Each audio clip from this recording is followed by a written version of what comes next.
Don't have any. The less you expect, the less you'll be disappointed.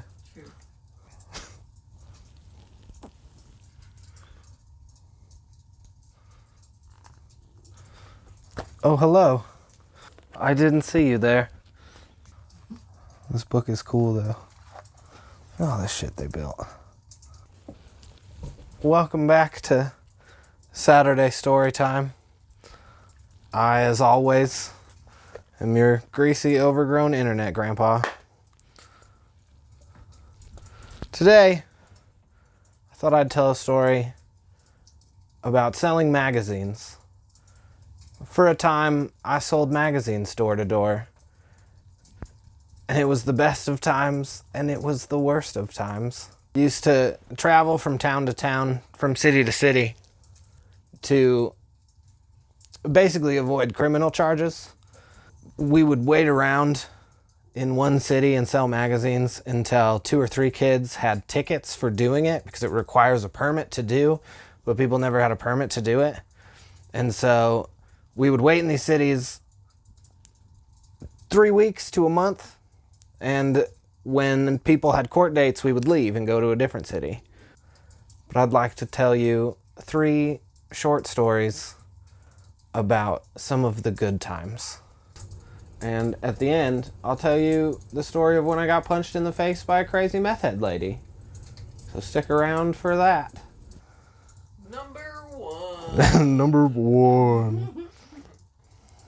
When I was in Chicago, I was dropped off in a neighborhood that I should not have been dropped off in.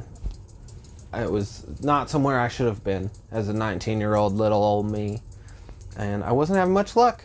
Knocking on a lot of doors, wasn't having a lot of luck getting sales. But I did end up knocking on one guy's door. He very obviously had a gun behind his back.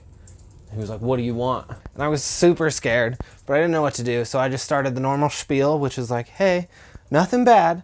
My name's Josh. I'm just selling magazines. I'm in this big contest." "Wait a minute. Your name's Josh, too?" "Yeah." "Fuck, my name's Josh. Come on in. Come inside." Invited me inside and participated in some activities inside his house that YouTube would frown if I explicitly mentioned. Not sex. But we had a good time. And he ended up buying a couple magazines, and I was on my merry little way. I did not have much luck in the rest of that neighborhood, however. Story number 2. We were in Indiana. We had fled Chicago, and we're in Indiana, and we were in this really, really, really fancy neighborhood on the beach. And I hated rich neighborhoods. Rich people are the rudest, terriblest, most awful people. I was walking around, knocking on doors, and I was talking to this really nice old lady. All of a sudden, I realized that there were 2 cops behind me. Long story short, they gave me a ticket, which happens all the time, and they gave me a ticket and told me not to sell any more magazines in that neighborhood. And so I went to the playground, like the neighborhood playground, and I was just sitting there waiting for my ride. But there was this really cool house. It was like a big mirrored cube with vines growing all over it. I'm gonna knock on one more door. And I went and I knocked on that door, and some little girl answered. "Hi, is your mom or dad home?" "Why, what do you want?" "Nothing bad, I'm just selling magazines." And so this little girl went away, and her mom came back, and her mom was so excited. She was like over the top excited. "Oh my God, you're selling magazines?" "Yeah, I have been in the basement working on my doctorate all day." We get to talking, and she gets really excited. It's a great time. Her husband owns some sort of biochemical engineering company. Money. She's gonna buy all these magazines, and she was like, "Wait, can I pay you in cash?" "Yeah, for sure." And the little girl came back and pulled out the fattest wad of money I've ever seen in my life. And had to pick through all the hundreds to pull out a couple in the middle to give her mom. And she ended up buying a couple magazines from this 8-year-old stash. She was like, "Wait, do you get more credit if we buy more magazines?" "Yeah, of course. Come with me." And so she took me to her garage, and put me in her Mercedes SLR McLaren, which if you don't know what that is, look it up. It's like a spaceship. And teleported me, because that's how it feels to drive in one. She teleported me to her friends' houses. All her rich friends were like, Karen, what the fuck are you doing? This is so cool. You have to buy magazines from this kid. No, we fucking don't, Karen. What are you doing? We don't want to.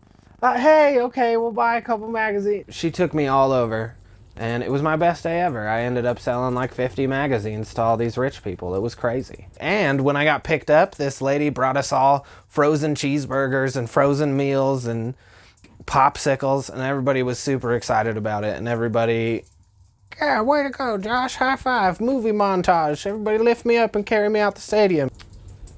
Number 3. This is the story of when I got punched in the face by a meth head lady.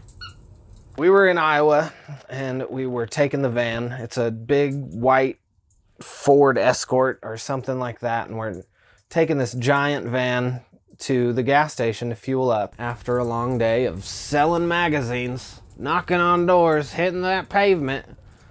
Magazine lingo, they'd say it was a joust day, real joust day. And it is full, like beyond full. There's kids sitting in between the seats. There's kids sitting like behind the seats where there's not really a trunk. And we were going to the gas station. Somebody cut us off. Bad, like they swerved their car in front of our car from 2 lanes over and cut off 2 whole other cars to pull into the gas station before us. Then they cut us off again once we had pulled into the gas station to pull into the gas pump in front of us. We're a bunch of real chill people, so we pull around this car and just go to a different pump, and I don't even think anything of it. And then I opened the door, kind of not paying attention, and I got out of the van. This tiny little tweaker lady was standing this close to my face. You cut us off! No, we didn't. You cut us off. And she balled up her fists and got real tough looking. And she said, do you want to say that again? And I said, yeah, you cut us off. And we let you have the pump. There's no issue here. And I said, everything's fine. She says, what did you just call me? I said, everything's fine. It's all cool. You need to calm down.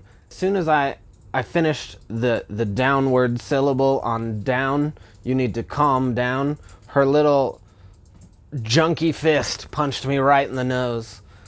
I wasn't expecting it at all, but she also didn't hit me very hard.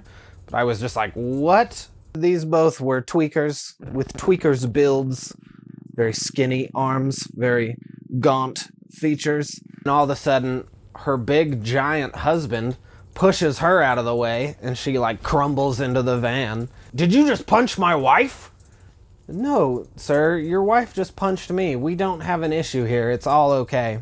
I just was at a loss. What do I do? How do I address these people? And out of nowhere, behind me, I feel a hand on my shoulder, and I look back. Muscle bro Chad, with his hat on backwards and his fucking huge biceps, and he pulls me back and he goes, do we have a problem here? Dead to rights to the tweakers. No problem here. None at all. He goes, that's what I f***ing thought. And then the tweakers left, and he was like, are you okay, buddy? Yeah, I'm fine. And he was like, hey, you need to be careful around here. There's a lot of meth heads and a lot of crazy people.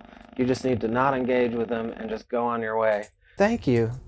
Thank you, Muscle Chad from heaven. I don't know where you came from, but you saved me. I think the tweaker lady is a good metaphor for America.